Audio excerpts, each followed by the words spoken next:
Hello বন্ধুরা, তোমরা সবাই কেমন আছো? আশা করি তোমরা খুব ভালো আছো। আর আমি আমার ছেলেও খুব ভালো আছি। আজকে হচ্ছে সোমবার, প্রায় সকাল 6টা বেজে গেছে। সমস্ত কাজ কমপ্লিট করার পর একটুখানি নিজের জন্য চা বানিয়ে ফেললাম। চা বানাতে বানাতে তোমাদের সাথে একটা গল্প শেয়ার করি। জানো তো, তোমরা তো অনেকেই জানো, আর অনেকেও জানো না, আমি হচ্ছে একটা সিঙ্গেল প্যারেন্টস। ঠিক আছে, আমি আমার ছেলেকে একা হাতে মানুষ করছি। হ্যাঁ, আমার পরিবারের লোক সাথ দিয়েছে, সাথ দেয়, যেহেতু নিজের মেয়েকে কেউ ছাড়তে পারে বলো? নিজের মেয়ে বাচ্চাকে কেউ ছাড়তে পারে না। তাই পরিবারের সাপোর্ট আছে, কিন্তু আমি হচ্ছে একটা সিঙ্গেল প্যারেন্টস।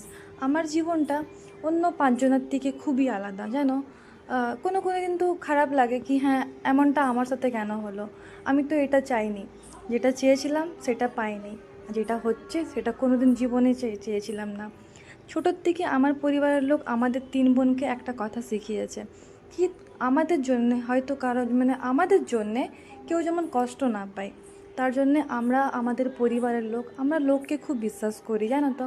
লোককে প্রচুর ভালোবাসি, বিশ্বাস করি। তাই এটা আমার বিশ্বাসের ফল যে আজকে আমি সিঙ্গেল প্যারেন্টস হয়ে গেছি। না হলে আমি যদি একটু স্বার্থপর হতাম, বা আমি যদি একটু অন্যরকম হতাম, তাহলে আজকে যে জীবনটা আমি পার করছি, সেই জীবনটা হয়তো আমি পার করতাম না। আমিও আর পাঁচজনের মতন সুখে সংসার করে খেতাম। কিন্তু যা হয়ে গেছে হয়ে গেছে, সেটা নিয়ে চললে তো হবে না। জীবনটা অনেক কষ্টে, আমি অনেক তিলে তিলে তিলে তিলে এই ঘরটাই অনেক কিছু কষ্ট করে আজ আমি এখানে পৌঁছেছি, জানো তো। একটা সময় ছিল, আমার ছেলে তখন খুবই ছোট, 1 মাস বয়স। আমি জানতাম না কি হচ্ছে, বাড়িতে কি হবে, বা কালকে আমরা কি করব, বাচ্চা শরীর খারাপ হলে কি করব। তিলে তিলে এক একটা দিন এই ঘরটাই আমি পার করেছি। আজ আমি কোনো জিনিসে ভয় পাই না, জানো তো। একা থাকতেও শিখে গেছি, একা সব কিছু করতে শিখে গেছি। একটার যে বাচ্চার রেসপন্সিবিলিটি হয়, সেটা আমি পুরোপুরি কমপ্লিটলি আমার ছেলের প্রতি আমি করি। আর আমার সবটুকুটা দিয়ে আমি আমার ছেলেটাকে মানুষ করতে চাই, তাই মানুষের মতন মানুষ করতে চাই। হ্যাঁ, পরিবারের লোক সবাই সাপোর্ট করে, আমার পরিবারের লোক সবাই সাপোর্ট করে, তার জন্য আমি ভগবানকে অশেষ অশেষ ধন্যবাদ জানাই কি এত ভালো পরিবার দেওয়ার জন্যে। আর ভগবান, দেখো, কেউ তো দুঃখে ভগবানের কাছে যায়, কেউ সুখে ভগবানের কাছে যায়, কেউ হয়তো এমনি ভগবানের কাছে যায়। তোমরা বিশ্বাস করবে না, আমি আমার জীবনে এত দুঃখ পেয়েছি, এতটাই দুঃখ পেয়েছি, আমি এখন একমাত্র ভগবানকে বিশ্বাস করি, কোনো মানুষকে আমি বিশ্বাস করি না, জানো তো।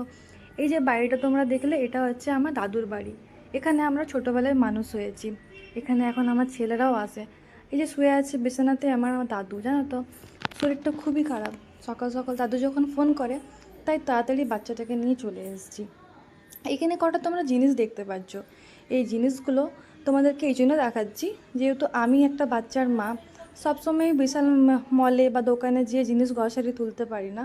তাই আমি ঘরে বসে জিনিসগুলো অর্ডার করি, মাত্র 2 ঘন্টাতে এই জিনিসগুলো আমার বাড়ি পৌঁছে দেয়, যেহেতু আমার বাড়িটা আর বিশাল মেগামার্টটা 1 কিলোমিটার ডিস্টেন্স আছে।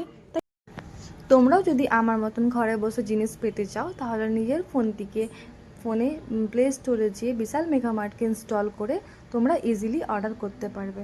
তোমাদের যদি আমার এই ব্লগগুলো ভালো লাগে, তাহলে একটু লাইক, শেয়ার, সাবস্ক্রাইব অবশ্যই করবে। তোমরা সুস্থ থাকো, ভালো থেকো। রাধে রাধে।